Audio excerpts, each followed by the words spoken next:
దేవునికి స్తోత్రములు. లైవ్లో యూట్యూబ్లో వీక్షిస్తున్న సహోదరి సహోదరులకు క్రీస్తునామంలో వందనములు. ప్రార్థన చేసుకుందాం. పరలోకమందున్న మా తండ్రి, నీ ప్రియకుమారుడు యేసుక్రీస్తు నామంలో కృతజ్ఞతాస్తుతులు స్తోత్రములు చెల్లించుకుంటున్నాం నాయన. ఇంతవరకు సజీవులుగా ఉంచి నీ కృపలో కాపాడుతూ మరి ఉదయకాల సమయంలో నీ సన్నిధిలోనికి వచ్చి నీ ఆత్మతోనూ సత్యంతోనూ ఆరాధించుకోవడానికి ఇచ్చిన గొప్ప ధన్యత భాగ్యమును బట్టి కృతజ్ఞతాస్తుతులు స్తోత్రం చెల్లించుకుంటున్నాం నాయన.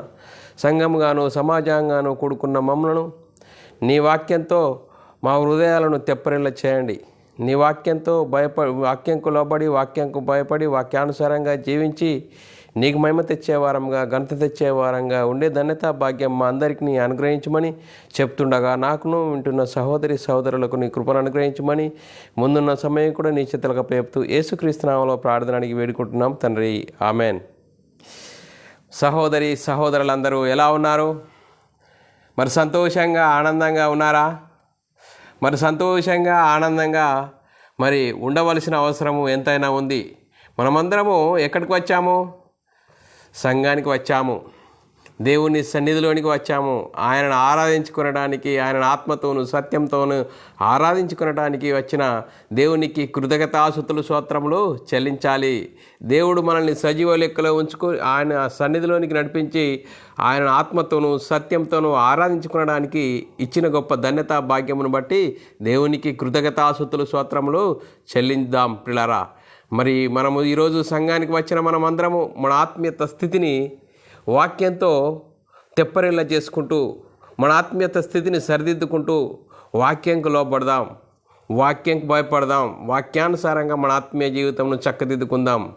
మరి పిల్లారా, మరి ఈరోజు సంఘంగాను సమాజంగాను కూడుకున్న మనము మరి సంతోషంగా ఆనందంగా ఉండాలి.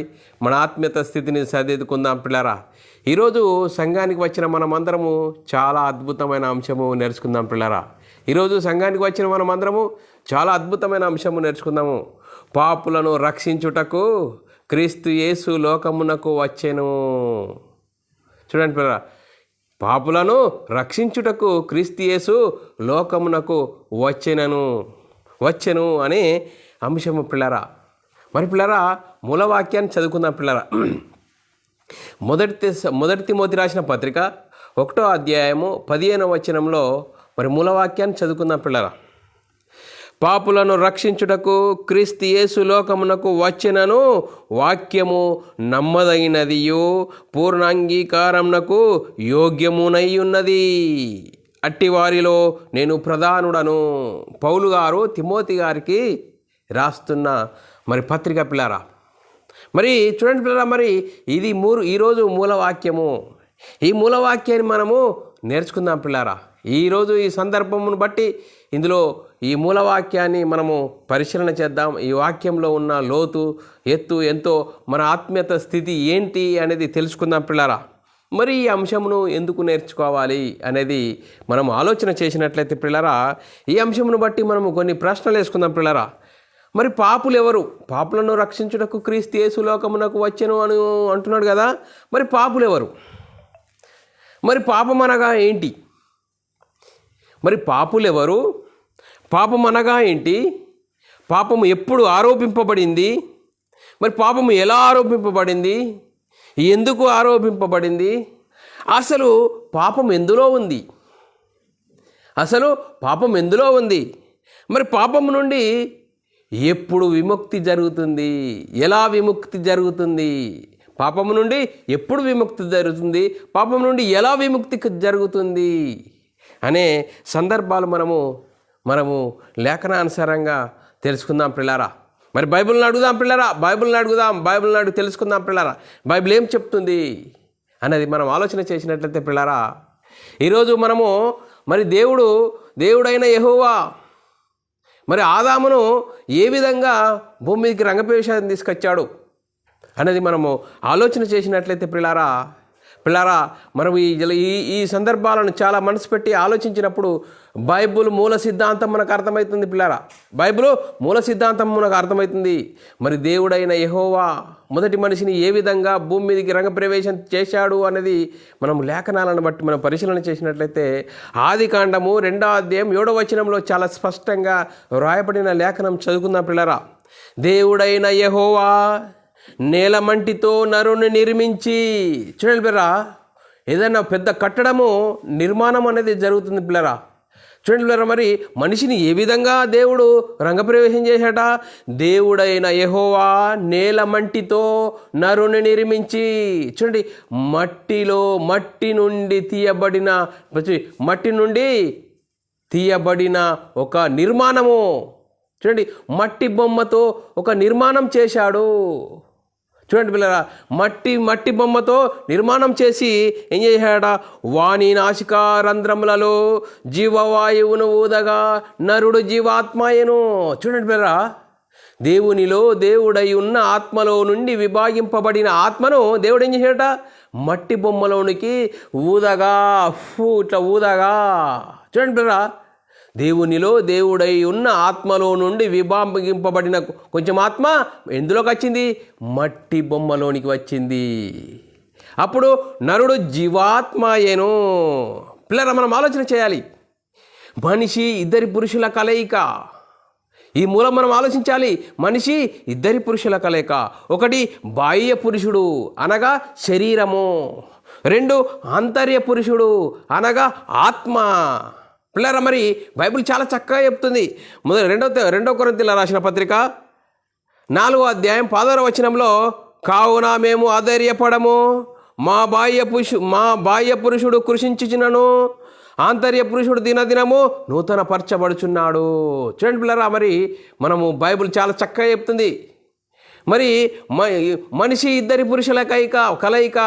ఆంతర్య పురుషుడు, చూడండి, ఆంతర్య పురుషుడు అనగా ఆత్మ. ఈ ఆత్మ ఎక్కడి నుంచి వచ్చింది? దేవునిలో దేవుడై ఉన్న ఆత్మలో నుండి విభాగింపబడి మట్టి బొమ్మలోనికి వచ్చింది. బాహ్య పురుషుడు అనగా శరీరము. చూడండి పిల్లరా, ఇద్దరి పురుషుల కలయిక మనిషి. చూడండి పిల్లరా, ఇద్దరి పురుషుల కలయిక మనిషి. ఆంతర్య పురుషుడు ఆత్మ, బాహ్య పురుషుడు శరీరము. చూడండి, మరి మనం ఆలోచన చేయాలి. పాపము ఎందులో ఉంది? మూలం మనం ఆలోచన చేయాలి. ఈ మూలమును మనం మనసు పెట్టి మన మైండ్లో ఉంటే బైబుల్ సిద్ధాంతం మనకు అర్థమవుతుంది. బైబుల్ మూల సిద్ధాంతం అర్థమైతే అద్భుతం పిల్లరా. చూడండి పిల్లరా, మనము బైబుల్లోని మూలం తెలుసుకుందాం పిల్లరా. ఈరోజు బైబుల్లోని మూలం తెలుసుకుంటే అద్భుతం పిల్లరా. మరి పాపం ఎందులో ఉంది? శరీరంలో ఉందా? ఆత్మలో ఉందా? మేడ్ బై గాడ్, దేవుడు ఏ విధంగా చేశాడు? చూడండి పిల్లరా, మట్టి బొమ్మను ఎక్కడి నుండి తీయబడ్డదట? ప్రకృతిలో నుండి, మట్టిలో నుండి ఒక నిర్మాణం జరిగించాడు. చూడండి పిల్లరా, అందులోనే ఉంది పాప స్వభావము. చూడండి పిల్లరా, మట్టిలో నుండి వచ్చింది ఈ నిర్మాణము మట్టి బొమ్మ.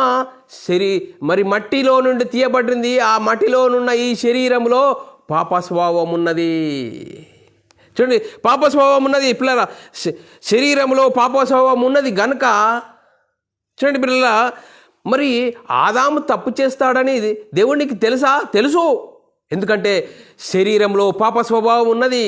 అందుకోసమే దేవుడు ఆదాముకు ఆజ్ఞ ఇచ్చాడు. ఎంత అద్భుతం పిల్లరా. ఈ బైబిల్ మూల సిద్ధాంతం మనం తెలిసినప్పుడు చాలా బైబిల్ అద్భుతం పిల్లరా. మనం ఆలోచన చేయాలి.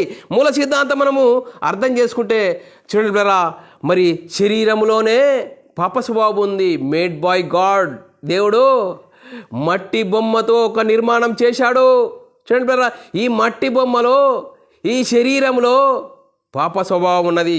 అందుకోసమే దేవుడు ఆదాముకు ఆజ్ఞ ఇచ్చాడు. చూడండి పిల్లరా, ఆదాము అంటే మట్టి బొమ్మనా? మట్టి బొమ్మలోనికి ప్రవేశించిన జీవాత్మనే ఆదాము. చూడండి పిల్లరా, ఆదామును ఆత్మకు ధరింపజేసిన శరీరంలో పాప స్వభావం ఉన్నది. ఈ మూల సిద్ధాంతం మనము తెలుసుకొని మన మనసులో ఉంచుకుంటే అద్భుతం పిల్లరా. మనం ఆలోచన చేసినట్లయితే ఆదామును గురించి మనం ఆలోచన చేద్దాము. దేవునితో సల్లపూట సావాసం కలిగి ఉన్నప్పుడు ఆయన ప్రవర్తన, ఆయన స్థితి ఎలా ఉన్నది అనేది మనం ఆలోచన చేసినట్లయితే పిల్లరా, ఆదాము దేవుని కుమారత్వం కలిగి ఉన్నప్పుడు ఎలాంటి పరిస్థితిలో ఉన్నాడు అనేది మనము లేఖనాల పరిశీలన చేద్దాం పిల్లరా. ఆదికాండము 2వ అధ్యాయం 9వ వచనము పిల్లరా మనం ఆలోచన చేసినట్లయితే, మరియు దేవుడైన యెహోవా చూడండి, చూపునకు రమ్యమైనదియు ఆహారమునకు మంచిదియునైనా ప్రతి వృక్షమును ఆ తోట చూడండి, ఆ తోట మధ్యను జీవ వృక్షమును మంచి చెడ్డ తెలివినిచ్చు వృక్షమును నేల నుండి మొలిపించెను. మొలిపించెను.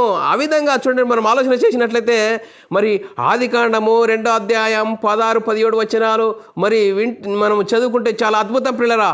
మరియు దేవుడైన యెహోవా ఈ తోటలోనున్న ప్రతి వృక్షములను నీవు నిరభ్యంతరముగా తినవచ్చును. అయితే మంచి చెడ్డలు తెలివినిచ్చు వృక్ష ఫలమును తినకూడదు. నీవు వాటిని తినుదినమునుగా నిశ్చయముగా చచ్చెదవని నరునికి ఆజ్ఞాపించెను. చూడండి పిల్లరా, నువ్వు ఏం చేయాలా? జీవవృక్ష ఫలములు ఉన్నాయి, అవన్నిటిని తినచ్చు. ఒక్కటి మాత్రం తినకూడదు. మంచి చెడ్డలను తెలివినిచ్చే వృక్ష ఫలము తినకూడదు. ఎందుకు తినకూడదు? తింటే చచ్చిపోతావు. అంటే ఆత్మీయంగా దేవుని నుండి ఎడబాటు కలుగుతుంది అంటున్నాడు పిల్లరా. దేవుని నుండి ఎడబాటు కలుగుతుంది చూడండి పిల్లరా అని చెప్తూ ఆజ్ఞ ఇచ్చాడు. ఎందుకు ఆజ్ఞ ఇచ్చాడు? Made by God. దేవుడు ఈ శరీరమును మట్టిలో నుండి తీయబడిన నిర్మాణం కనుక, ఈ శరీరంలో పాప స్వభావం ఉన్నది కనుక చూడండి పిల్ల, దేవుడు ఆత్మను గురించి ఆజ్ఞ ఇచ్చాడు. ఆజ్ఞ ఇచ్చి దేవునితో సావాసం కలిగి ఉన్నప్పుడు, దేవునితో ఆదాము సల్లపూట సావాసం కలిగినప్పుడు ఆయన ఆధిపత్యము, ఆయన కుమారత్వం కలిగి ఉన్న ఆ గొప్పతనము ఎలాంటిదో మనం ఆలోచన చేద్దాం పిల్లరా. ప్రకృతిలో ఉన్న జీవరాశులన్నిటికీ ఆయనే పేరు పెట్టాడట. చూడండి పిల్లరా, ప్రకృతిలో ఉన్న వాటినన్నిటినీ ఆదాము యొద్దకు తీసుకొని వచ్చాడు దేవుడు. చూడండి పిల్లరా, ఆదాము ఏం చేశాడు? ఏ వేటికైతే ఏ పేరు పెట్టాడో ఆ పేరు ఇంతవరకు కలిగి ఉన్నది పిల్లరా. చూడండి పిల్లరా, ఎంత మరి దేవుని కుమారత్వం కలిగి ఉన్నప్పుడు ఆయన అద్భుతమైన జీవితము, అద్భుతమైన మరి కుమారత్వం కలిగి ఉన్న గొప్పతనం చూద్దాం పిల్లరా. మనం లేఖనానుసారంగా ఆదికాండము 2వ అధ్యాయము 19 నుంచి 23 వచనాల్లో చాలా అద్భుతంగా రాయబడ్డది. దేవుడైన యెహోవా ప్రతి భూజంతువులను, ప్రతి ఆకాశ పక్షిని నేల నుండి నిర్మించి ఆదాము వాటికి ఏ పేరులు పెట్టునో చూచుటకు అతని యొద్దకు వాటిని రప్పించెను. జీవము గల ప్రతి దానికి ఆదాము ఏ పేరు పెట్టెనో ఆ పేరు దానికి కలిగి ఉండెను. చూడండి 20వ వచనము, అప్పుడు ఆదాము సమస్త పశువులను, ఆకాశ పశువులను, సమస్త భూజంతువులను పేర్లు పెట్టెను. అయినను ఆదామునకు సాటి అయిన సహాయము అతనికి లేకపోయెను. అప్పుడు దేవుడైన యెహోవా ఆదామునకు గాఢ నిద్ర కలగజేసి అతడు నిద్రించినప్పుడు అతని ప్రక్కటెముకలో నుండి ఒక దానిని తీసి ఆ చోటు మాంసంతో పూడ్చేయును. తర్వాత దేవుడైన యెహోవా తాను ఆదాము నుండి తీసిన ప్రక్కటెముకను స్త్రీనిగా నిర్మించి ఆమెను ఆదాము నొద్దకు తీసుకొని వచ్చెను. అప్పుడు ఆదాము ఇట్లా, నేను నా ఎముకలలో ఒక ఎముక, నా మాంసంలో ఒక మాంసము, ఇది నరుడులో నుండి తీయబడినది గనుక నారి అనబడును. చూడండి బ్రదరా, ఎంత అద్భుతంగా మరి దేవునితో సలపూట సావాసం కలిగి ఉన్న ఆదాము, దేవుని కుమారత్వం కలిగిన ఆదాము ఏ విధంగా ఎంత అద్భుతంగా ఆయన జీవితం ఉన్నది పిల్లరా. ప్రకృతిలో ఉన్న వాటి అన్నిటికీ పేరు పెట్టాడు. మరి నరుడు ఒంటరిగా ఉన్నాడు. ఆ ఒంటరిగా ఉండుట దేవుని సంకల్పానికి సరి అయినది కాదని నరుడులో నుండి ఎముకను తీసి ఆ నారిని తీసుకొచ్చి ఆ నారిని ఆదాము యొద్దకు తీసుకొస్తే ఎంత వాస్తవం చెప్తాడు. నరుడులో నుండి తీయబడిన ఎముక నారి అనబడ్డాడు అన్నాడు. చూడండి నారి అనబడు అని ఎంత గొప్పగా మరి దేవుని కుమారత్వం కలిగి జీవించాడు. మరి ఎప్పుడైతే సాతాను ప్రవేశించాడో చూడండి పిల్ల, మరి సాతాను ప్రవేశించాడో చూడండి, అవ్వను ఆవహించి ఇది నిజమా అని అవ్వకు చెప్పినప్పుడు ఆ అవ్వ ఏం చెప్తున్నది? ఈ పండు తినొద్దని చెప్పాడు, ఈ పండు తింటే చస్తామని చెప్పాడు, మీరు చావనే చావరు, మీరు దేవతల వలైతారని అవ్వకు చూడు వాడు మాటను మల్టిపుల్ చేశాడు. చూడండి, పల్టీ చేసి ఏం చేశాడు? ఆ పండును అందమైనది గాను రమ్యమైనది గాను అవ్వ చూసినప్పుడు ఆ వాటిలో కొన్ని తిని ఆదాముకిచ్చింది. చూడండి, ఆదాముకిచ్చింది. వారు దేవుడు ఆదాముకైతే ఏ ఆజ్ఞ ఇచ్చాడో ఆజ్ఞను అతిక్రమింపజేశాడు. ఆజ్ఞ అతిక్రమమే పాపము, పాపం వల్ల వచ్చింది మరణము. దేనికి? ఆత్మమరణము. దేవుని నుండి ఎడబాటు కలిగింది. ఆ ఎడబాటు కలిగినప్పుడు సాతాను స్వభావం కలిగిన మరి అవ్వ మరి సాతాను స్వభావం కలిగిన ఆదాము ఏమంటున్నాడు? దేవునికి వ్యతిరేకంగా మాట్లాడుతున్నాడు. చల్లపూట మరి దేవుడు వచ్చాడు, ఆదామా ఎక్కడున్నావు?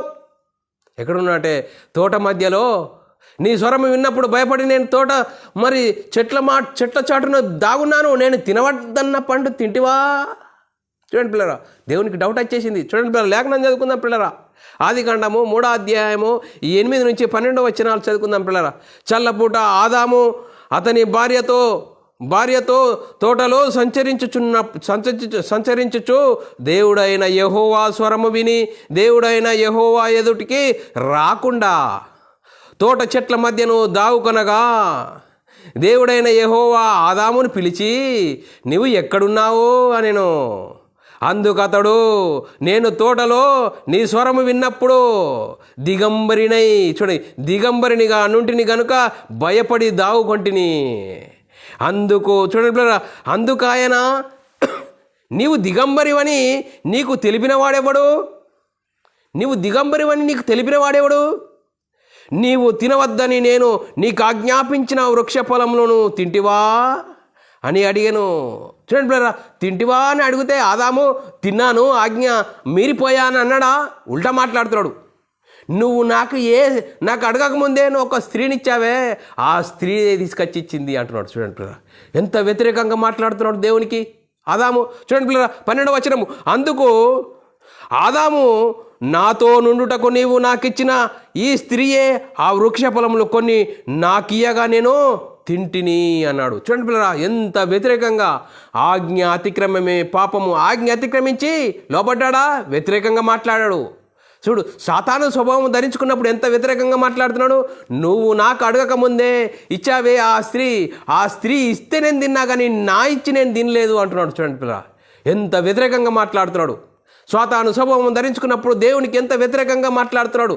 ఆజ్ఞ అతిక్రమమే పాపము, పాపం వల్ల వచ్చింది మరణము. దేనికి? మనమై ఉన్న ఆత్మకు దేవుని నుండి ఎడబాటు, ఆత్మ మరణము కలిగింది పిల్లరా. మరి 1 యోహాను రాసిన పత్రిక 3-4 వచనాల్లో ఏమని రాబడ్డది? ఆజ్ఞ అతిక్రమమే పాపం, పాపము చేయు ప్రతివాడు ఆజ్ఞ అతిక్రమమే పాపము. చూడండి, దేవుని మాట వినకపోవడమే పాపము, శరీరం కోసం జీవించడమే పాపము. శరీరములో పాప స్వభావం ఉన్నది కాబట్టి ఆదాముకు దేవుడు ఆజ్ఞ ఇచ్చాడు. ఈ మూల సిద్ధాంతాన్ని మనం అర్థం చేసుకోవాలి. చూడండి పిల్లరా, ఆదాముకు ఆజ్ఞ ఇచ్చాడు, ఆజ్ఞ అతిక్రమం అయిపోయింది. ఆజ్ఞ అతిక్రమం పాపం, పాపం వల్ల వచ్చింది మరణము. దేనికి? శరీరానికా ఆత్మకా? ఆత్మకు. ఫస్ట్ ఆత్మకు మరణం అనేది జరిగింది, దేవుని నుండి ఎడబాటు కలిగింది. దేవుని సంకల్పాన్ని జ్ఞాపకం చేసుకున్నాడు పిల్లరా. దేవునికి అనేక మంది కుమారులు కావాలి. ఎలా మరి? చూడండి పిల్లరా, దేవునికి అనేక మంది కుమారులు కావాలి. ఆయన కృపామహిమకు కీర్తి కలుగజేసేవారు కావాలి. అందుకోసమే దేవుని సంకల్పాన్ని జ్ఞాపకం చేసుకొని దేవుడు అబ్రాహాముకు వాగ్దానం చేశాడు పిల్లరా. దేవుడు అబ్రాహామునకు వాగ్దానం చేశాడు. ఏమని వాగ్దానం చేశాడు? ఆదికాండము 12వ అధ్యాయము 2-3 వచనాల్లో చాలా చక్కగా రాబడ్డది. నిన్ను గొప్ప జనముగా చేసి నిన్ను ఆశీర్వదించెదను, నీ నామమును గొప్ప చేయుదును, నీవు ఆశీర్వాదముగా నుందువు. నిన్ను ఆశీర్వదించు వారిని ఆశీర్వదించెదను, నిన్ను దూషించు వారిని శపించెదను. భూమి యొక్క సమస్త వంశములు నీ యందు ఆశీర్వదింపబడునని అబ్రాహాముతో అనగా. మరి అబ్రాహాము సంతానం ఎవరు? మనం ఆలోచన చేయాలి. లేఖనానుసారంగా గలతీయులకు రాసిన పత్రిక 3వ అధ్యాయం 16వ వచనమును మనం చదువుకున్నట్లయితే అబ్రాహామునకును అతని సంతానములకు వాగ్దానములు చేయబడెను. ఆయన అనేకులను గురించి అన్నట్టు నీ సంతానములకును అని చెప్పక ఒక్కని గురించి అన్నట్టే సంతానమునకు అనెను. ఆ సంతానమే క్రీస్తు. చూడండి పిల్లరా, అబ్రాహాము సంతానము క్రీస్తు. మరి క్రీస్తు మరి ఎప్పుడు వస్తాడు? చూడండి పిల్లరా, చూడండి, మరి ప్రారంభం నుంచి మనం ఆలోచన చేసినట్లయితే ఆదాము ఆజ్ఞ అతిక్రమించాడు, అబ్రాహాముకు వాగ్దానం చేశాడు. అబ్రాహాముకు వాగ్దానం చేసిన తర్వాత దేవుని దేవుని ప్రజలైన ఇజ్రాయేల్ ఉన్నారు, మరి అన్యజనులు ఉన్నారు. వీరిరువురికి ధర్మశాస్త్రం ఇవ్వబడ్డది. ధర్మశాస్త్రం ఎందుకు ఇవ్వబడ్డది? అతిక్రమాలు జరుగుతున్నాయి కాబట్టి అతిక్రమాలు నివారింపజేయడానికే ధర్మశాస్త్రం ఇవ్వబడ్డది. చూడండి, మరి దేవుని అబ్రాహాంకి ఇచ్చిన వాగ్దాన సంతానం వచ్చేంత వరకు అతిక్రమాలు నివారింపజేయడానికి ధర్మశాస్త్రం ఇవ్వబడ్డది. మరి ధర్మశాస్త్రము కలిగిన దేవుని ప్రజలైన ఇజ్రాయేలీలు ధర్మశాస్త్రం అనుసరిస్తే నీతిమంతులైతారు. మరి అన్యజనులు స్వభావ సిద్ధంగా వారు కూడా నీతిక్రియలు చేస్తే వారు నీతిమంతులైతారు. వీరిరువురు ధర్మశాస్త్రమును అనుసరించలేరు. పిల్లలు, మరి ధర్మశాస్త్రం అనుసరించలేరు కాబట్టి మరి ధర్మశాస్త్రం అందరిని పాపంలో బంధించింది. మరి పిల్లలు, మరి యేసుక్రీస్తు ఎప్పుడు వచ్చాడు ఈ భూమి మీదకి? యేసుక్రీస్తు ఎప్పుడు వచ్చాడు? ధర్మశాస్త్రం అమల్లో ఉన్నప్పుడు వచ్చాడు. మరి యేసుక్రీస్తు జీవించిన కాలంలో యేసుక్రీస్తు బోధిస్తున్న బోధ ఎవరికి? కేవలం ఇజ్రాయేళ్లకు, యూదులకు మాత్రమే. చూడండి పిల్లరా, యేసుక్రీస్తు ధర్మశాస్త్రంకు లోబడ్డాడు, ధర్మశాస్త్రం అనుసరించి జీవించినప్పుడు యేసుక్రీస్తు జీవించిన జీవితం మనం కొన్ని లేఖనాలను పరిశీలన చేద్దాం. మరి యేసుక్రీస్తు ఈ భూమి మీదకి చేంజ్ చేసినాడు. నేను చెప్తున్న బోధ నాది కాదు, నా అంతటా నేను చెప్పట్లేదు. నా అంతటా నేను చెప్తే నా స్వకీయ మహిమను నేను మరి చెప్పేవాడిని, కానీ నేను దేవుని మహిమను ప్రకటించేవాడిని.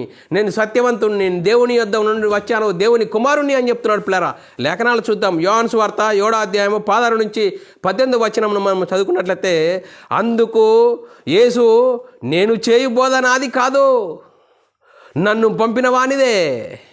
ఎవడైనాను ఆయన చిత్తం చొప్పున నిశ్చయించుకొని ఎడల ఆ బోధ దేవుని వలన కలిగినదో లేక నా అంతటా నేను బోధించుచున్నానో వాడు తెలుసుకొనును. చూడండి బ్రదరా, నేను చెప్పే బోధ ఎవరిది? తండ్రిది. నేను అచ్చం చేస్తున్నాను కనిపించని దేవుని గుణ లక్షణాలు, కనిపించని దేవుని హావభావాలు, లక్షణాలు, స్వభావాన్ని తెలియజేస్తున్నాను అంటున్నాడు. చూడండి బ్రదరా, చెప్తూ పిల్లరా 18వ వచనము, తనంతట తానే బోధించువాడు స్వకీయ మహిమను వెతుకును, గాని తన్ను పంపిన వాని మహిమను వెతుకువాడు సత్యవంతుడు, ఆయన యందు ఏ దుర్నీతి లేదు. చూడండి బ్రదరా, నా సొంత గురించి కాదు నేను చెప్పేది, దేవుని యొద్ద నుండి వచ్చాను. దేవుని గుణ లక్షణాలు, దేవుడు ఏ విధంగా ఉంటాడో, దేవుని హావభావాలన్నింటినీ మీకు తెలియజేస్తున్నాను. నేను సత్యమే చెప్తున్నాను అంటున్నాడు. చూడండి బ్రదరా, సత్యవంతుడు. అందుకోసమే యేసుక్రీస్తు బోధిస్తున్నప్పుడు యూదులు, శాస్త్రులు, పరిచయులు యేసుక్రీస్తును భూతద్దంలో పెట్టి చూశారు. ఎప్పుడు తప్పు దొరుకుతుందా, ఇది తప్పు అనే వాదించారే కానీ అలా మైండ్లో ఉన్నది యేసుక్రీస్తును ఒక మనిషిగానే చూశారు. దేవుని కుమారుడు, దేవుని గుణలక్షణాలు ప్రకటిస్తాడు, దేవుని హావభావాలను, దేవుని స్వభావాన్ని తెలియజేయడానికి వచ్చాడని ఆలోచన చేయలేరు. చూడండి మరి మనం ఆలోచన చేసినట్లయితే యేసుక్రీస్తు ఏ విధంగా భూమి మీద జీవించి ఆయన చేస్తున్న బోధ శాస్త్రులకు, పరిచయులకని గమనించాలి. శాస్త్రులు, పరిచయులు యేసుక్రీస్తుని ఎప్పుడూ శోధిస్తూనే ఉన్నారు. శోధిస్తున్నా కూడా లేఖనాలను ఎత్తి, దృష్టాంతములను ఎత్తి చూయించాడు ఇది అని. చూద్దాం పిల్లరా, మరి యేసుక్రీస్తును చంపబెతుకున్నప్పుడు యేసుక్రీస్తు ఏమని చెప్తున్నాడు? యోహాను సువార్త 8వ అధ్యాయం 43 నుంచి 46 వచనాల్లో చాలా చక్కగా రాయబడ్డది. మీరేలా నా మాట గ్రహింపకున్నారు? నేను తండ్రి యొద్ద నుండి వచ్చాను, తండ్రి బోధనే చేస్తున్నాను, కానీ మీరు ఎందుకు నా మాట గ్రహింపకున్నారు? మీరు నా బోధ విననేరకుండటం వలనే కదా.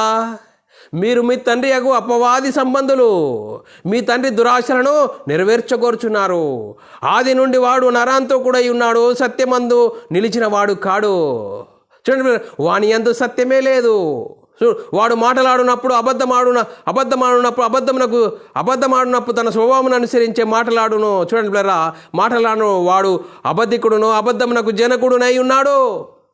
నేను సత్యమనే చెప్పుచున్నాను గనుక మీరు నన్ను నమ్మరు. చూడండి పిల్లరా, ఈరోజు లేఖనాలను ఎత్తి లేఖనాలను మేము చూపిస్తున్నాము. లేఖనాలకు లోపడండి, మాకు కాదు. లేఖనాలకు ఆత్మ సంబంధమైన సంగతులకు లోపడండి. ఆత్మానుసారంగా జీవించండి. ఆత్మనియమం అనుసరించి జీవిస్తే మనం దేవునికి మహిమ తెచ్చే వారంగా ఉంటాము. స్వకీయ మహిమను కాదు, దేవుని మహిమనే మనం వెతకాలి, దేవుని గురించే మనం ప్రకటించాలి. చూడండి పిల్లలు, యేసుక్రీస్తు వచ్చేసాడు, దేవుని బోధ, దేవుని ఆలోచనలు, దేవుని గుణలక్షణాలను ప్రకటించాడు. పిల్లరా, నేను సత్యమే చెప్తున్నాను కనుక మీరు నన్ను నమ్మరు. నా యందు, చూడండి పిల్లరా, యేసుక్రీస్తు జీవించిన జీవితము నా యందు. చూడండి పిల్లలు, చాలా చక్కగా సవాలు విసిరాడు శాస్త్రులకు, పరిచయులకు. యేసుక్రీస్తు సహచరులు ఏ విధంగా వారు జీవించిన కాలంలో నా యందు పాపం ఉన్నదని మీలో ఎవడు స్థాపించునో అని సవాల్ వేశాడు. చూడండి పిల్లరా, యేసుక్రీస్తు సవాలు అప్పుడు వేశాడు, ఇప్పుడు మనం సవాలు వేయాలా? లేదు పిల్లరా. చూడండి పిల్లరా, ఇప్పుడు ఆత్మనియమంలో ఉన్నాము, ఆత్మనియమంకు లోబడాలి. చూడండి, యేసుక్రీస్తు జీవించిన జీవితంలో ఆయన యూదులతో శాస్త్రులతో సవాలు వేశాడు. నా యందు పాపం ఉన్నదని చూడండి మీలో ఎవడు స్థాపించునో. చూడండి, నేను పరిశుద్ధంగా జీవిస్తున్నాను, నేను దేవుని మాటనే బోధిస్తున్నాను, నా అంతట నేనేం బోధించట్లేదు, నేను చెప్పే బోధ దేవునిది అని చెప్పాడు. చూడాలి పిల్లరా. చూడండి పిల్లరా, మనం ఆలోచన చేసిన నేను సత్యము చెప్పుచున్న యెడల మీరెందుకు నన్ను నమ్మరు? నన్ను నమ్మితే సత్యమందు మీరు నిలిచి ఉంటారు, స్వతంత్రులు అవుతారు అని చెప్తున్నాడు పిల్లరా. చూడు, యేసుక్రీస్తు ఎప్పుడు వచ్చాడండి? ధర్మశాస్త్రము అమల్లో ఉన్నప్పుడు వచ్చాడు. ధర్మశాస్త్రములో అమల్లో ఉన్నప్పుడు మరి యేసుక్రీస్తు చేస్తున్న బోధ ఎవరికి? శాస్త్రులకు, పరిచయులకు, మరి ఇజ్రాయిల్లకు మాత్రమే. చూడండి పిల్లలు, మనం ఆలోచన చేయాలి. మనం ఆలోచన చేస్తే మరి యేసుక్రీస్తు ఈ లోకానికి వచ్చేసాడు, దేవుని చిత్తాన్ని నెరవేర్చాడు. చూడండి, దేవుని చిత్తం ఏంది? ఏ ఒక్కరు నశించడానికి దేవునికి ఇష్టం లేదు, అందరూ అంతటా మారు మనసు పొందాలని దేవుని ఇచ్చ. దేవుని ఇచ్చ కాబట్టి పిల్లరా, మరి యేసుక్రీస్తు ఎప్పుడు వచ్చాడు? చూడు, కాలము పరిపూర్ణమైనప్పుడు దేవుడు తన సొంత కుమారుని పంపెను. యేసుక్రీస్తు ధర్మశాస్త్రం అమల్లో ఉన్న కాలంలో వచ్చాడు, ధర్మశాస్త్రంకు లోబడ్డాడు, ధర్మశాస్త్రము అనుసరించాడు, ధర్మశాస్త్రాన్ని సిలువలో కొట్టివేశాడు పిల్లరా. మనం ఆలోచన చేద్దాం పిల్లరా. రోమీయులకు రాసిన పత్రిక 2వ అధ్యాయం 23వ వచనంలో చాలా అద్భుతంగా రాయబడ్డది. ఏ భేదము లేదో అందరూ పాపము చేసినందున. చూడండి పిల్లరా, ఆదాము చేసిన పాపమే అందరికీ రాదు, కానీ అందరూ పాపము చేసినందున ఏ భేదము లేదో అందరూ పాపం చేశారు, పాపులయ్యారు. అందుకోసమే పాపులను రక్షించుటకు క్రీస్తు యేసు లోకమునకు వచ్చెను అని లేఖనం రాయబడ్డది పిల్లరా. ఎందుకు వచ్చాడు యేసుక్రీస్తు? ఎక్కడుండేవాడు? దేవుని కుడిపార్శ్వంలో పరలోకంలో దేవునితో సమానుడుగా ఉండే భాగ్యాన్ని నీకోసము నా కోసము మరి విడిచిపెట్టుకున్నాడు పిల్లరా. దేవుని సంకల్పాన్ని, దేవుని చిత్తాన్ని నెరవేర్చడానికి ఈ భూమి మీదకి వచ్చాడు పిల్లరా. ఆ పరలోకంలో ఉన్న గొప్ప మహిమలో ఉన్న యేసుక్రీస్తు నీకు నాకు ఉన్న శాపాన్ని తీసివేయడానికి, నీవు నేను పాతాళానికి జోగాడుతున్న సమయంలో, ఏ ఒక్కరు తన సహోదరుని విమోచించలేని సమయంలో, నిత్య నరకానికి జోగాడుతున్న మన సమయంలో యేసుక్రీస్తు ధర్మశాస్త్రం అమల్లో ఉన్న కాలంలో వచ్చాడు. అమల్లో ఉన్న కాలంలో వచ్చి ఏం చేశాడు? ధర్మశాస్త్రంకు లోబడ్డాడు. శాస్త్రుడు పరిచయులకైతే ఆ ధర్మశాస్త్రం గురించి, ధర్మశాస్త్రము ఎంత గొప్పది, మరి ధర్మశాస్త్రము బాలశిక్షకుడుగా మరి యేసుక్రీస్తు ఎదుగు నడిపించుటకు బాలశిక్షకుడు ఆయను. చూడండి పిల్లరా, మరి ధర్మశాస్త్రము అనుసరిస్తే నీతిమంతులు అవుతారు, అతిక్రమిస్తే శాపగ్రస్తులు అవుతారు. వారందరూ అతిక్రమించారు, శాపగ్రస్తులు అయ్యారు.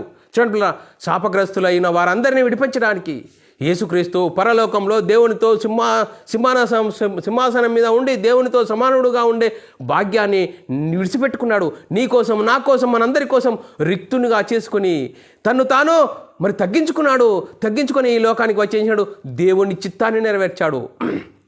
దేవుని చిత్తం ఏంది? అందరూ అంతటా మారు మనసు పొందాలి, అందరూ దేవునితో సమాధానం కలగాలని యేసుక్రీస్తు ధర్మశాస్త్రంకు లోబడ్డాడు, ధర్మశాస్త్రం అనుసరించాడు, ధర్మశాస్త్రాన్ని సిలువలో కొట్టివేశాడు పిల్లరా. చూడండి పిల్లరా, ఏ ఒక్కరూ చూడండి పిల్లరా, ఈ రోమీయులకు రాసిన పత్రిక 3వ అధ్యాయం 20వ వచనం, ఏ భేదము లేదు, అందరూ పాపము చేసినందున దేవుడు అనుగ్రహించి మహిమను పొందలేకపోతున్నారట. అందుకోసమే కాలము పరిపూర్ణమైనప్పుడు దేవుడు తన సొంత కుమారుని పంపెను. చూడండి పిల్లరా, గలతీయులకు రాసిన పత్రిక 4వ అధ్యాయం 4వ వచనంలో రాయబడ్డది. మరి ఎప్పుడు పంపాడు? రోమీయులకు రాసిన పత్రిక 8వ అధ్యాయం 4వ వచనం, దేవుడు తన సొంత కుమారుని పాప శరీరాకారంతో. చూడండి పిల్లరా, శరీరములో పాప స్వభావం ఉన్నది. నువ్వు నేను ధరించుకున్న శరీరంలో పాప స్వభావం ఉన్నది. నేను మనమై ఉన్న ఈ ఆత్మ ధరించుకున్న శరీరంలోనే పాప స్వభావం ఉన్నది. యేసుక్రీస్తు కూడా ఈ పాప శరీరం ధరించుకొని ఈ లోకానికి వచ్చాడని ఎంత అద్భుతమైన వాక్యం పిల్లరా. దేవుడు తన సొంత కుమారుని పాప శరీరాకారంతో పంపి ఆయన శరీరమందు పాపమునకు శిక్ష విధించెను. చూడండి, పాపాన్ని తీసివేయడానికి యేసుక్రీస్తు నాలాంటి శరీరం ధరించుకొని మాంసయుక్తంగా దేహం వచ్చి, చూడండి పిల్లరా, యేసుక్రీస్తు సిలువలో మరణించాడు. తన సజ్జనులు ఆయనను సిలువ వేశారు. చూడండి, యేసుక్రీస్తు మరి ఆయన తనంతట తానే సిలువ వేయబడ్డా? లేఖనాల ప్రకారం ప్రవక్తలైతే ఏదైతే ప్రవచించారో ఆ ప్రవచన నెరవేర్పును ప్రకారం యేసుక్రీస్తు ఈ లోకానికి వచ్చాడు. ధర్మశాస్త్రంకు లోబడ్డాడు, ధర్మశాస్త్రం అనుసరించాడు, ధర్మశాస్త్రాన్ని సిలువలో కొట్టివేశాడు. చూడండి, కొట్టివేసి లేఖనాల ప్రకారంగా యేసుక్రీస్తు మరణించాడు, సమాధి చేయబడ్డాడు, 3వ రోజున తిరిగి లేచాడు. చూడండి పిల్లరా, లేఖనం చదువుకుందాం పిల్లరా. తిరిగి లేవడమే సువార్త. చూడండి పిల్లరా, లేఖనం చదువుకుందాం. 1 కొరింథీయులకు రాసిన పత్రిక 15వ అధ్యాయము 1-4 వచనాల్లో చాలా అద్భుతంగా రాయబడ్డది. మరియు సహోదరులారా, నేను మీకు ప్రకటించుచున్న సువార్త మీకు తెలియజేయుచున్నాను. మీరు దానిని అంగీకరించి తిరిగి దాని అందే నిలిచి ఉన్నారో మీ విశ్వాసం వ్యర్థమైతేనే కానీ నేను ఏ ఉపదేశ రూపకంగా సువార్త మీకు ప్రకటించుతునో ఆ ఉపదేశమును మీరు గట్టిగా పట్టుకున్న ఎడల ఆ సువార్త వలనే మీరు రక్షణ పొందువారు. నాకు ఇవ్వబడిన ఉపదేశము మొదట మీకు అప్పగించి తిని అదేమనగా లేఖనముల ప్రకారము క్రీస్తు మన పాపముల నిమిత్తం మృతి పొందెను, సమాధి చేయబడెను, లేఖనముల ప్రకారం 3వ దినమున తిరిగి లేపబడెను. చూడండి వీళ్ళ, లేపబడెను. ఇది సువార్త. ఈ సువార్తలో ఉంది దేవుని శక్తి. దేవుని శక్తి మనందరినీ జీవింపజేస్తుంది. అందుకోసమే సర్వలోకానికి వెళ్ళి సర్వ సృష్టికి సువార్తను ప్రకటించండి. చూడండి పిల్లల, యేసుక్రీస్తు మరణించాడు, సమాధి చేయబడ్డాడు, 3వ రోజున తిరిగి లేచి పరలోకానికి వెళ్ళి పరలోకంలో ఉన్న పరిశుద్ధాత్మను పంపిస్తే ఆ పరిశుద్ధాత్మను పొందుకున్న 12 మంది దేని గురించి ప్రకటించారు? యేసు క్రీస్తు మరణ సమాధి పునరుద్ధానం గురించి సువార్తను ప్రకటించారు. చూడండి పిల్లరా, యేసు క్రీస్తు మరణ సమాధిని గురించి సువార్తను ప్రకటించారు. ఆ సువార్తలో ఉంది దేవుని శక్తి. ఆ దేవుని శక్తి నేను మనమై ఉన్న ఆత్మను జీవింపచేస్తుంది. చూడండి పిల్లరా, మనము పాపము చేతి మన అపరాధముల చేత పాపముల చేత చచ్చిన వారమై ఉండగా చూడండి యేసుక్రీస్తు మనల్ని జీవింపచేయడానికి మనందరి కోసం శిలువలో కార్చిన రక్త ద్వారాల ద్వారా నేను పాపిని, నా పాపల కోసం యేసుక్రీస్తు శిలువలో మరణించాడు, దేవుడు ఆయనను తిరిగి లేపాడని విశ్వసించి యేసుక్రీస్తు నామంలో బాప్తీసం పొందితే ఆదామవ్వలు పోగొట్టుకున్న ఆ మహిమను దేవుని కుమారత్వం పొందుకుంటావు. అప్పుడు క్రీస్తు మహిమను ధరించుకుంటే ఆ మహిమలో ఉంది అద్భుతము. చూడండి పిల్లరా, ఆ మహిమలో ఉంది అద్భుతము. లేఖనం చూసుకుందాం పిల్లరా. చూడండి పిల్లరా, ప్రారంభంలో మరి చూడండి పిల్లరా, పరిశుద్ధాత్మను పొందుకున్న వారు ఏమని ప్రకటించారు?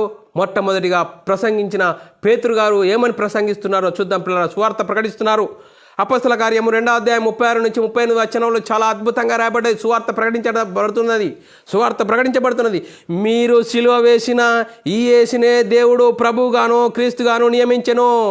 ఇది ఇజ్రాయేలు వంశమంతయు రూఢిగా తెలుసుకొనవలనని చెప్పెను. వారు ఈ మాటలు విని, ఏ మాటలు? సువార్తను విని చూడండి హృదయంలో నొచ్చుకొని, మూల భాషలో హృదయాలు పొడవబడ్డాయట. సహోదరులారా, హృదయాలు పొడవబడ్డాయి. వారి లోపల పశ్చాత్తాపం కలిగింది. సహోదరులారా, మేమేమి చేతుమని పేతురును కడమ అపొస్తలులను అడగగా, మేమేం చేయాలి? మరి ఇంత తప్పు చేశామా, ఇంత పాపం చేశామా, మా పాపానికి ప్రాయశ్చిత్తం ఏంటి అని అడుగుతున్నారు. సహోదరులారా, మేమేం చేస్తాము అన్నప్పుడు పేతురు గారు చాలా చక్కగా సమాధానం ఇస్తున్నాడు. పేతురు, మీరు మారు మనసు పొంది, మీరు మారు రూపాలు కాదు, కొత్త బట్టలు వేసుకొని తెల్ల బట్టలు వేసుకొని కాదు, మారు మనసు పొంది చూడండి పాప క్షమాపణ నిమిత్తము చూడండి మనం అపరాధముల చేత పాపముల చేత చచ్చిన వారమై ఉన్నప్పుడు మనల్ని క్రీస్తు ఎందుకు జీవింపజేయడానికి, దేవునితో సమాధానం కలపడానికి వచ్చాడు. పాప క్షమాపణ నిమిత్తం ప్రతి వాడు యేసు క్రీస్తు నామంలో బాప్తిసం పొందుడి, తండ్రి కుమార పరిశుద్ధాత్మ నామంలో బాప్తిసం పొందుడి అని చెప్పలేదు. ఇక్కడ చాలా స్పష్టంగా పరిశుద్ధాత్మని బోధ అర్థం చేసుకోవాలి. అక్కడనే ఆగిపోయి మామ అదే కరెక్ట్ అని నేను పట్టుకున్న కుందేలకు 3 కాళ్ళు అని కాదు ఇక్కడ చెప్పాల్సింది. లేఖనం అర్థం చేసుకోవాలి. పరిశుద్ధాత్మని బోధ మొట్టమొదటిగా పేతురు గారు పరిశుద్ధాత్మను పొందుకొని ఏమని ప్రకటిస్తున్నాడు? ప్రతి వాడు యేసుక్రీస్తు నామములో బాప్తిసం పొందుడి, అప్పుడు మీరు పరిశుద్ధాత్మను వరము పొందుదురు. అప్పుడు ఏం చేస్తారు? పరిశుద్ధాత్మను వరములు కాదు, వరమేది? ఆదాము అవ్వలు దేవుని కుమారత్వం పోగొట్టుకున్నారు, ఆజ్ఞను అతిక్రమించారు. ఆజ్ఞ అతిక్రమం పాపం వల్ల వచ్చింది మరణము, ఆత్మ మరణము, దేవుని నుండి ఎడబాటు కలిగింది. ఇప్పుడు ఎడబాటు ఎప్పుడు సరి చేస్తాము? ఇప్పుడు ప్రతి వాడు యేసుక్రీస్తు నామములో బాప్తిసం పొందితే ఆ దేవుని కుమారత్వము పరిశుద్ధాత్మను పొందుకుంటావు. అబ్రాహాముకి ఇచ్చిన వాగ్దాన సంతానం అనేది కలుగుతుంది అని లేఖనం చెప్తుంది పిల్లరా. ఇంత అద్భుతమైన వాక్యాన్ని అర్థం చేసుకోలేక ఎక్కడనో ఆగిపోయి అదే కరెక్ట్ అంటే ఎంతవరకు సబబు ఆలోచన చేయాలి. బైబిల్లోని మూలమును అర్థం చేసుకోవాలి. అందుకోసమే చూడండి పిల్లరా, పాపులను రక్షించుటకు క్రీస్తు యేసు లోకమునకు వచ్చెను. వాక్యము చూడండి పిల్లరా, వచ్చెను అని చెప్తున్నది పిల్లరా. యేసుక్రీస్తు పాపులను రక్షించుటకు యేసుక్రీస్తు లోకమునకు వచ్చెను. వాక్యం నమ్మదగినది, పూర్ణ అంగీకారమునకు యోగ్యమునై ఉన్నది. చూడండి పిల్లరా, మరి పాపులు ఎవరండి? ఆజ్ఞను అతిక్రమించిన వారు. ఆజ్ఞ చూడండి పిల్లలు, ఏ ఒక్కరు నీతిమంతులు లేక దేవుడు అనుగ్రహించి మహిమను పొందలేక పాపము చేసినందున, పాపం చేశారు కాబట్టి దేవుడు అనుగ్రహించి మహిమను పొందలేకపోతున్నారు, నిత్య నరకానికి జోగాడుతున్నారు. చూడండి పిల్లరా, అందుకోసమే ఈ యేసుక్రీస్తు దేవుడు తన సొంత కుమారుని పంపాడు పిల్లరా. చూడండి, సొంత కుమారుని పంపి ఆయన శరీరమందు పాపములకు శిక్ష విధించెను. చూడండి పిల్లరా, మన కోసము మనం చేసిన పాపాలు, మనం చేసిన ఘోరాలకు, నేరాలకు, చూడండి మనం పాపంలో అపరాధంలో పడి చచ్చిపోతున్న సమయంలో, చనిపోతే నరకానికి వెళ్ళే సమయంలో యేసుక్రీస్తు దేవుడు తన సొంత కుమారుని పంపాడు. ఆ కుమారుడు ఎప్పుడు వచ్చాడు? ధర్మశాస్త్రం అమల్లో ఉన్న కాలంలో వచ్చాడు. ధర్మశాస్త్రంకు లోపడ్డాడు. ధర్మశాస్త్రం అమల్లో ఉన్నప్పుడు యేసుక్రీస్తు చేసిన బోధ ఎవరికి? మరి యూదులకు, ఇజ్రాయిల్లకు మాత్రమే. వారిని నేను దేవుని యొద్ద నుండి వచ్చాను, దేవుని సంగతులు చెప్తున్నాను, నా అంతటా నేనేం బోధించట్లేదు, నేను చెప్పేది సత్యమైంది, నా చెప్పింది గ్రహిస్తే మీరు సత్యవంతులు అవుతారు అంటే, నువ్వు దేవుని కుమారుడు అంటేవేంటి? దేవునితో సమానుడిగా చేసుకుంటున్నావేంటి అని ఏం చేశారు? తమ స్వజనులే యేసుక్రీస్తును సిలువ వేశారు పిల్లారా. చూడండి పిల్లరా, సిలువ వేసి చూడండి పిల్లరా, యేసుక్రీస్తు మరి లేఖనాల ప్రకారం యేసుక్రీస్తు ధర్మశాస్త్రంకు లోబడ్డాడు, ధర్మశాస్త్రం అనుసరించాడు. యేసుక్రీస్తు ధర్మశాస్త్రాన్ని సిలువలో కొట్టివేసి మరణించి సమాధి చేసి 3వ రోజున తిరిగి లేచాడు. యేసుక్రీస్తు మరణ సమాధి పునర్ధానంలో ఉంది దేవుని శక్తి. ఆ సర్వలోకానికి వెళ్ళి సర్వసృష్టికి సువార్తను ప్రకటించాలయ్యా. ఆ సువార్తలో ఉంది దేవుని శక్తి. ఆ దేవుని శక్తిని మన సువార్తను ప్రకటించాలి. ఆ సువార్తను ప్రకటించకుండా ప్రకృతి సంబంధమైన సంగతులు, లోక సంబంధమైన సంగతులు అని చెప్తున్నావా? శరీరములో పాప స్వభావం ఉన్నది. శరీరానికి ఆశలు కల్పించేవాడు సాతానుడు ఉన్నాడు. శరీరాశ, నేత్రాశ, జీవడ్డమ్మని చూపెడతాడు. వారు ఏమన్నా చెప్తారు? నువ్వు శరీరములో అభివృద్ధి పొందు అని చెప్తున్నాడు. ఈరోజు సంఘంలో అనేకులు శరీరంలో 60-70 సంవత్సరాల కోసము యేసుక్రీస్తు దగ్గర రండి, యేసుక్రీస్తు మీకు అన్ని ఇస్తాడు, మీకు సమృద్ధి ఇస్తాడు అని చెప్తున్నాడు. సంఘంలో దేని గురించి చెప్పాలి? యేసుక్రీస్తు మరణ సమాధి పునరుద్ధానం గురించి సువార్తను ప్రకటించాలి. సువార్త ప్రకటిస్తున్నారా ఈరోజు? ఆ సువార్తలో ఉంది దేవుని శక్తి ఏం చేస్తుంది? మనమై ఉన్న ఆత్మను జీవింపజేస్తుంది. దేవునితో సమాధానము, దేవుని ఇంటి వారము, దేవుని వారసులము, పరలోక వారసులము, గొప్ప భాగ్యము అనేది కలుగుతుంది. ఆ భాగ్యాన్ని కలిగించకుండా సాతాను చూడండి పిల్లరా, మన మనోనేత్రాలు గుడ్డితనం కలిగేసి బైబిల్ సంగతులు అని చెప్తున్నాడు. ధర్మశాస్త్ర సంబంధమైన సంగతులు, ఉపమానాలు చెప్పి చూడండి, ఒకనాడు దేవుని జనాంగమైన ఇజ్రాయేలుకు ఆశీర్వాదాల గురించి చెప్తున్నాడు. ఇప్పుడు క్రైస్తవులకు చెప్పవలసిన ఆశీర్వాదాలు అవేనా? చూడండి, క్రైస్తవుడికి పొందవలసింది ఏంది? ఆత్మ సంబంధమైన ఆశీర్వాదం ఎందులో ఉంది? సువార్తలో ఉంది. ఆ సువార్తలో ఉంది దేవుని శక్తి. ఆ సువార్తను ప్రకటించాలి. యేసుక్రీస్తు మరణ సమాధి పునర్ధానం గురించి ప్రకటించాలి. చూడండి, అందులో ఉంది దేవుని శక్తి పొందుకున్న మనము, పరిశుద్ధాత్మను వరం పొందుకున్న మనము, అపోస్తలులు దేని గురించి ప్రకటించారు? యేసుక్రీస్తు మరణ సమాధి గురించి సువార్తను ప్రకటించారు. సువార్తను ప్రకటిస్తున్నప్పుడు వారు ఏం చేశారు? పెద్దలు, మీరు దేని గురించి అయినా ప్రకటించారు కానీ యేసునామం గురించి ప్రకటించద్దు అని గద్దించారు, మరి హెచ్చరించారు. వాళ్ళు ఏమంటారు? మేము కన్న వాటిని, విన్న వాటిని చెప్పకుండా ఉండలేం. చూడండి, కన్న వాటిని, ఉన్న వాటిని, విన్న వాటిని చెప్పకుండా ఉండలేం. అందులో ఉంది జీవ మాటలు. ఆ జీవ మాటలను మేము చెప్పకుండా ఉండలేం. ఏం చేస్తారో చేసుకోరని అపొస్తలులు ప్రకటించారు, హెచ్చరించారు. చూడండి పిల్లలు, ఈరోజు మనం ఏం చెప్తున్నాం? ఆత్మ సంబంధమైన సంగతులు చెప్పాలి. ఆత్మ సంబంధమైన సంగతులతో సరిచూడాలి.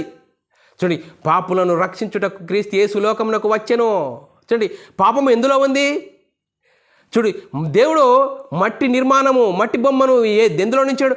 ప్రకృతిలో నుండి, మట్టిలో నుండి తీయబడ్డ ఈ మట్టి నిర్మాణము, ఈ శరీరము. చూడండి, ఈ శరీరంలో పాప స్వభావం ఉన్నది. అందుకోసమే ఆదాము దేవుని స్వభావం కలిగి ఉన్నప్పుడు ఆయన ప్రవర్తన ఏ విధంగా ఉన్నది? దేవుని కుమారత్వం కలిగినప్పుడు ఆయన ఏ విధంగా దేవునికి లోబడ్డాడు? చూడు, ఎప్పుడైతే దేవుని ఆజ్ఞను మీరాడో, దేవునికి ఎందుకు వ్యతిరేకంగా నువ్వే నాకు ఇచ్చావు, ఆ స్త్రీ నాకు ఇచ్చింది, పండు నేను తిన్నాను అన్నాడు. ఎంత వ్యతిరేకం చూడండి పిల్లరా. మరి ఇప్పుడు చూడు, ఈ శరీరంలో పాప స్వభావం ఉన్నది కాబట్టి యేసుక్రీస్తు మహిమను పొందుకున్న మనం ఏం చేయాలి? చూడండి పిల్లరా, మనం ఆలోచన చేయాలి. లేఖనం చెప్తుంది, మెట్టుకు ప్రభు అయిన యేసుక్రీస్తును ధరించుకున్న వారై శరీర కోరికలను తెరుచుకున్నటకు శరీర విషయమైన ఆలోచన చేయకూడి. చూడండి, శరీర విషయమైన ఆలోచన చేయకుండా అంటే ఈ శరీరం ఎప్పుడు నిన్ను బోల్టీ కొట్టిస్తో తెలియదు. నేను మనమై ఉన్న ఆత్మ ధరించుకున్న శరీరంలో పాప స్వభావం ఉన్నది. ఆ పాప స్వభావం ఎప్పుడు నిన్ను పల్టీ కొట్టిస్తో తెలియదు. అందుకోసమే నువ్వు క్రైస్తవుని అని చెప్పుకుంటున్నావే, క్రీస్తు మహిమను ధరించుకున్నావు, నువ్వేం చేయాలా? బైబుల్ ఆత్మ సంబంధమైన సంగతులతో సరిచూసుకోవాలి. దినదినము మహిమ నుండి అధిక మహిమకు, ఘనత నుండి అధిక ఘనతకు ఎప్పుడు ఎదుగుతావు? వాక్యం, ఆత్మ సంబంధమైన సంగతులు, ఆత్మ సంబంధమైన బోధ, అపొస్తలులు, ప్రవక్తలు వేసిన పునాదిలో మనం కట్టబడాలి. అలా కట్టబడిన నాడే మన ఆత్మీయత స్థితి అద్భుతంగా, దేవునికి మహిమకరంగా మనం వాడబడతాము. లేదండి, శరీర సంబంధమైన, ప్రకృతి సంబంధమైన వాటిని లోపడుతున్నావా? సాతాను అవే చూపెడుతున్నాడు. నీకేమి లేకుండే నువ్వు క్రీస్తు ఎదుగు వచ్చావు, బిల్డింగ్ కట్టావు, కారు కొన్నావు, మేడలు కట్టినావు, మిదలు కట్టినావు అని చెప్తున్నాడు. నీదే అభివృద్ధి అంటున్నాడు, శరీరం గురించి చెప్తున్నాడు. ఈ శరీరము, ఈ అభివృద్ధి ఎప్పుడు? ఈ 60, 70, 80 సంవత్సరాల కోసం మేము ఆలోచిస్తున్నావు. నేను మనమై ఉన్న ఈ ఆత్మ అద్భుతం. చూడు, ఈ ఆత్మ దేవునిలో దేవుడై ఉన్న ఆత్మలో నుండి విభాగింపబడిన ఈ ఆత్మను గురించి ఆలోచించవా? ఈ ఆత్మను గురించి ఆలోచించాలని లేఖనం ఈరోజు చెప్తున్నది మనకు. అందుకోసమే యేసుక్రీస్తు ఎందుకు వచ్చాడు? పాపులను రక్షించుటకు క్రీస్తు యేసు లోకమునకు వచ్చెను. అత్యం చేశాడు యేసుక్రీస్తు మనందరి కోసం శిలువలో మరణించాడు. శిలువలో చివరి రక్త బొట్టు వరకు మనందరి కోసము శిలువలో రక్తం కార్చాడు. ఆ కార్చిన రక్తద్వారాల ద్వారా నేను పాపిని, నా పాపాల కోసం యేసుక్రీస్తు శిలువలో మరణించాడు, దేవుడు ఆయనను తిరిగి లేపాడని విశ్వసించి యేసుక్రీస్తు నామంలో బాప్తీసం పొందితే అప్పుడు పరిశుద్ధాత్మను వరము పొందుకుంటావు. ఆ వరము పొందుకున్న మనము, క్రీస్తు మహిమను ధరించుకున్న మనము, అపొస్తలులు ఏ విధంగా దేవుని మహిమలో వాడబడ్డారో ఆ విధంగా మనము వాడబడతాము. అందుకోసమే పౌలు గారు కూడా తిమోతి గారికి రాస్తున్నాడు, పాపులను రక్షించుటకు క్రీస్తు యేసు లోకమునకు వచ్చెను అని చెప్తూ చూడండి బ్రదరా. 1 తిమోతి రాసిన పత్రిక 1 అధ్యాయం 15వ వచనం, పాపులను రక్షించుటకు క్రీస్తు యేసు లోకమునకు వచ్చెను, వాక్యము నమ్మదగినది. చూడండి, వాక్యము నమ్మదగినది, పూర్ణ అంగీకారమునకు యోగ్యమునై ఉన్నది.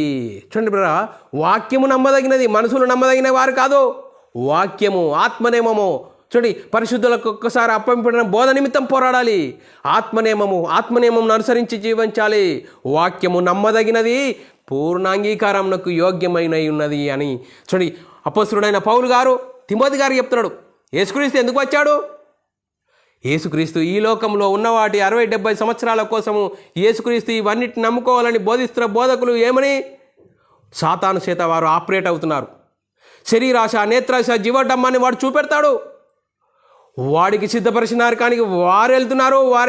వారి మాటలు వింటున్న వారు కూడా సాతాను సిద్ధపరిచిన నరకానికి జారిపోతున్నారు. జాగ్రత్త. లేఖనము ఆత్మనియమం అనుసరించి జీవించాలి. అందుకోసమే అపొస్తలుడైన పౌలు గారు తిమోతికి ఏం చెప్తున్నాడు? పాపులను రక్షించుటకు క్రీస్తు యేసు లోకమునకు వచ్చెను, వాక్యం నమ్మదగినది, పూర్ణ అంగీకారమునకు యోగ్యమై ఉన్నది. ఆ యోగ్యమైన వాక్యాన్ని మనం నేర్చుకుందాం పిల్లరా. ఇంతవరకు ఏం నేర్చుకున్నాము? ఆదాము దేవునితో సహవాసం కలిగి ఉన్నప్పుడు ప్రకృతిలో ఉన్న, సృష్టిలో ఉన్న వాటన్నిటికీ పేరు పెట్టాడు. చూడు, ఆదాముకు గడ నిద్ర కలుగజేసి ఆదాము ప్రక్కటెముకను తీసి ఆ నారిని తీసి ఆదాముకు దగ్గరికి తీసుకున్నప్పుడు నరుడిలో నుండి తీయబడిన ఎముక నారి అని చెప్పాడు. ఎంత అద్భుతంగా దేవుని స్వభావంలో దేవుని కుమారత్వం కలిగి ఉన్నప్పుడు ఎంతో అద్భుతంగా వాడబడ్డాడు. ఎప్పుడైతే సాతాను స్వభావం ధరించుకున్నాడో చూడు, దేవునికి వ్యతిరేకంగా మాట్లాడుతున్నాడు. చల్లపూట దేవుడు వచ్చి ఆదామా ఎక్కడున్నావు? నేను తోటలో చూడండి దిగంబరినై ఉన్నాను, నువ్వు నీ స్వరం విన్నప్పుడు నేను భయపడ్డాను. చెట్ల చాటులో దాగున్నాడు, నేను తినవద్దన్న పండు తింటివా? చూడు, నువ్వు దిగంబరి అని చెప్పిన వాడెవడు? నేను తినవద్దన్న పండు తింటివా? చూడండి పిల్లరా, చూడండి, తినవద్దన్న పండు తింటివా అంటే ఆదాం ఏమంటున్నాడు? నువ్వు నాకు ఇచ్చిన స్త్రీయే, ఆ స్త్రీ ఇస్తే నేను తిన్నా కానీ న్యాయంతటి నేను తినలేనంటాడు. నేను తిన్నా, నేను నీ మాటను మీరిపోయాను, ఆజ్ఞను అతిక్రమించానని చెప్తలేడు. చూడండి పిల్లరా, ఎంత వ్యతిరేకంగా మాట్లాడుతున్నాడు. అందుకోసమే ఆత్మానుసారంగా జీవించినప్పుడు ఏ విధంగా దేవుని మాటకు లోబడతాం, ఆత్మనియమంకు లోబడతాం. ఎప్పుడైతే ఆత్మనియమంకు లోబడలేమో సాతాను స్వభావంలోకి వెళ్ళిపోతే ఏమంటాము? శరీర స్వభావం కోసము శరీరం ఏం చేస్తుంది? ఊరుతుంది, ఉర్రుతలు గుపిస్తుంది, తిను, తాగు, సంతోషించు, ఇదే జీవితము అని చెప్తుంది. చూడండి, బైబిల్ని వచ్చి పెడతారు, ధర్మశాస్త్ర సంబంధమైన సంగతులు, ఉపమానాలు చెప్పి ఆమెనని ఈరోజు కాలం వెళ్ళబుచ్చుకొని అనేకులు ఎంతో ఈ లోక సంబంధమైన సంపాదిస్తున్నారు. ఈ లోక సంబంధమైన సంపాదన ఏది? నువ్వు రాంగ్యం తేలేవు, పోంగ్యం కొడవలేవు. చూడండి పిల్లరా, ఆత్మనియమం అనుసరించి జీవించాలి. అందుకోసమే పౌలు గారు తిమోతికి రాస్తున్నాడు. పిల్లరా, లేఖనం మీరు చదువుకుని ముగిద్దాం. పిల్లరా, మొదటి తిమోతి రాసిన పత్రిక 1:15 చదువుకుందాం. పిల్లరా, పాపులను రక్షించుటకు క్రీస్తు యేసు లోకమునకు వచ్చెనను వాక్యము నమ్మదగినది, పూర్ణ అంగీకారమునకు యోగ్యమునై ఉన్నది. ఆ యోగ్యమునైన వాక్యాన్ని, ఆత్మనియమను మనం అనుసరిస్తూ మన ఆత్మీయ స్థితిని సరిదిద్దుకుందాం. ఇకనైనా మరి ప్రతి వాడు యేసుక్రీస్తు నామములో బాప్తిసం పొందాలి. అప్పుడు క్రీస్తు మహిమను ధరించుకుంటాడు. క్రీస్తు మహిమను ధరించుకున్నప్పుడు మన జీవితం అద్భుతం, దేవునికి మహిమకరంగా ఉంటాం, దేవుని మహిమతే పరిచే వారంగా ఉంటాం. అలాంటి పరిస్థితి మనం అందరము అలాంటి పరిస్థితిలో ముందుకు సాగుదాం. లేదండి మా అయ్యగారు చెప్పారు, అది చెప్పారు, ఇది చెప్పారు, అదే చెప్తామంటే అది మీ ఇష్టం. సాతాను సిద్ధపరిచిన నరకం. సాతాను ఏం చేస్తాడు? శరీరాశ, నేత్రాశ, జీవడమ్మని శరీరాన్ని ఉర్రుతలూగిపిస్తాడు, ప్రపంచాన్ని ఉర్రుతలూగిపిస్తున్నాడు. చూడండి, పాప స్వభావం శరీరంలో ఉంది. అందుకోసమే పాపాన్ని ప్రేరేపిస్తాడు సాతాను. వాడికి సిద్ధపరిచిన నరకాన్ని జారిపోతావా? ఈ రెండిట్లో మరి ఆత్మానుసారంగా జీవించి దేవుడు ఉండే పరలోకం చేరతావా? లేదు నా ఇష్టానుసారమైన జీవితం జీవిస్తే పాతాలను చేరిపోతావా? ఈ రెండిట్లో నిర్ణయం నీదే సహోదరి సహోదరుడా. మరి ఇంతవరకు చెప్పబడిన లేఖనం ప్రతి ఒక్కరి హృదయంలో నీరుగట్టి ఫలింపజేయను గాక. ఆమెన్. అందరికీ వందనములు, దేవునికి స్తోత్రాలు. ప్రార్థన చేసుకుందాం. పిల్లరా, పరలోకమందున మా తండ్రి, నీ ప్రియకుమారుడు యేసుక్రీస్తు నామములో కృతజ్ఞత స్తుతులు స్తోత్రములు చెల్లించుకుంటున్నాం నాయన. ఇంతవరకు సజీవులుగా ఉంచి నీ కృపలో కాపాడుతూ పాపులను రక్షించుటకు క్రీస్తు యేసు ఈ లోకమునకు వచ్చెను అని వాక్యం ద్వారా మమ్మల్ని ఎన్నో విధాలుగా హెచ్చరించిన విధానం స్తోత్రాలు. విన్న వాక్యాన్ని విడిచిపెట్టకుండా విన్న మాటల ప్రకారం ఆత్మీయ జీవితమును కట్టుకొని నీకు మహిమ తెచ్చేవారంగా, ఘనత తెచ్చేవారంగా ఉండే ధన్యతా భాగ్యం అందరికీ నీ అనుగ్రహించినందుకు కృతజ్ఞతా స్తుతులు స్తోత్రం చెల్లించుకుంటూ యేసుక్రీస్తు నామములో ప్రార్థన అడిగి వేడుకుంటున్నాం తండ్రి. ఆమెన్. ప్రిలారా, మరి ఇలాంటి అంశాలు వినాలనుకుంటున్నారా? యూట్యూబ్ ఛానల్లో BW అకాడమీ ఛానల్ సబ్స్క్రైబ్ చేసుకోండి. అలాగే బైబుల్ విజ్డమ్ అకాడమీ బేరన్ అని ఛానల్ సబ్స్క్రైబ్ చేసుకోండి. మీరు వినండి, మన సహోదరులందరికీ షేర్ చేయండి. మీ వ్యక్తిగత ప్రార్థనలో, మా పరిచర్య ప్రార్థనలో జ్ఞాపకం చేసుకోవాల్సినదిగా క్రీస్తు ప్రేమను బట్టి బతిమాలుకొంచున్నాను. అందరికీ వందనములు, దేవునికి స్తోత్రాలు.